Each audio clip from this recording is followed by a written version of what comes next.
2023 সালের তথ্য অনুযায়ী পশ্চিমবঙ্গের আনুমানিক লোক সংখ্যা 10 কোটি এবং এর মধ্যে হিন্দু জনসংখ্যার পরিমাণ হচ্ছে 70% আশেপাশে এবং মুসলিম জনসংখ্যার পরিমাণ হচ্ছে 30% আশেপাশে এবং অন্যান্য ধর্মের লোকের পরিমাণ খুবই নগণ্য।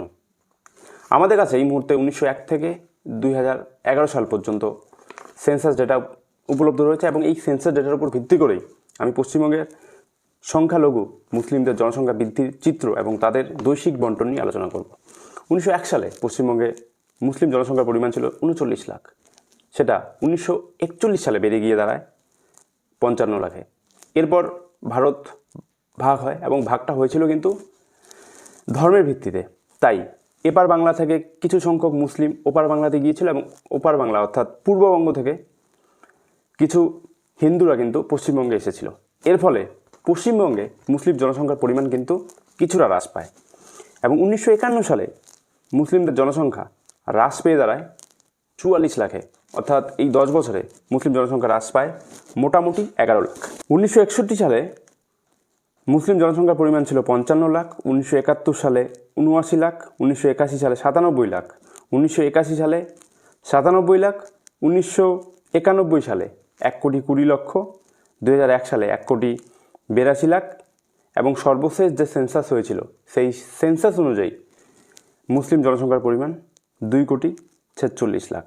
এবার যদি আমরা জনসংখ্যার পার্সেন্টেজ দেখি সেক্ষেত্রে আমরা দেখতে পাবো 1941 সালে পশ্চিমবঙ্গে মুসলিম জনসংখ্যা ছিল মোট জনসংখ্যার 29% এবং 1951 সালে যেহেতু দেশভাগ হয়েছিল তাই স্বভাবতই মুসলিম জনসংখ্যার পরিমাণ হ্রাস পায় এবং শতাংশের বিচার 1951 সালে মুসলিম জনসংখ্যা ছিল মোট জনসংখ্যার 19% এবং এখান থেকে মুসলিম জনসংখ্যা ধারাবাহিকভাবে বাড়তে শুরু করে 1961 সালে সেটা গিয়ে দাঁড়ায় 20%, 1971 সালে 20.46%, 1981 সালে 21.52%, 1991 সালে 23.61%, 2001 সালে 25.25% এবং 2011 সালে 27.01%।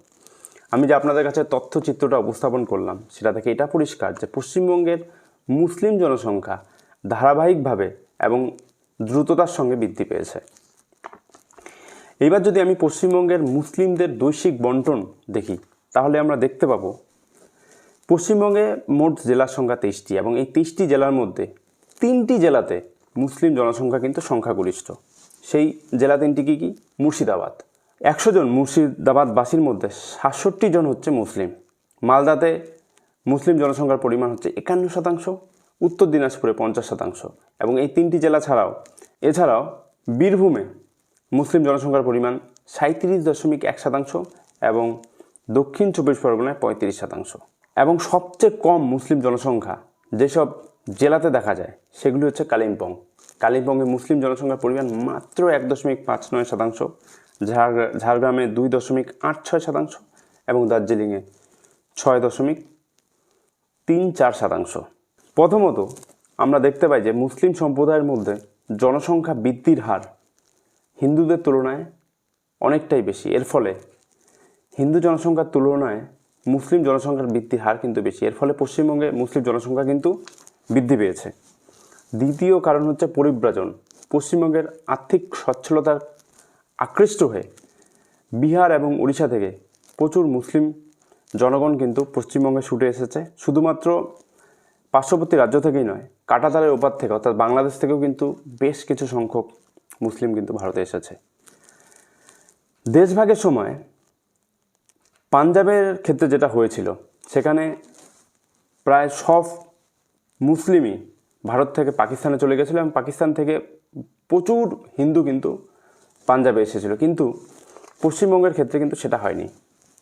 এখানকার মুসলিমরা এখানেই থেকে গেছিলো এবং সেখানকার হিন্দুরা কিন্তু সেখানেই থেকে গেছিলো। তাই দেশভাগের ফলেও কিন্তু জনসংখ্যার কিন্তু মুসলিম জনসংখ্যা সেরকম কিন্তু হ্রাস হয়নি। আর চতুর্থ কারণ হিসাবে বলা যেতে পারে পলিটিক্যাল ফ্যাক্টর। আমাদের রাজ্যে দীর্ঘদিন বাম সরকারে ছিল এবং বর্তমানে তৃণমূলের সরকার এবং এই দুই সরকারই কিন্তু মুসলিমদের প্রতি মাতৃসুলভ আচরণ করেছে এবং তাদের উন্নতি করবে বিভিন্ন পরিকল্পনা করেছে এবং এটা কিন্তু মুসলিমদের ফেভারে গেছে। এর ফলে পশ্চিমবঙ্গে কিন্তু মুসলিম জনসংখ্যা বৃদ্ধি পাচ্ছে। ধন্যবাদ।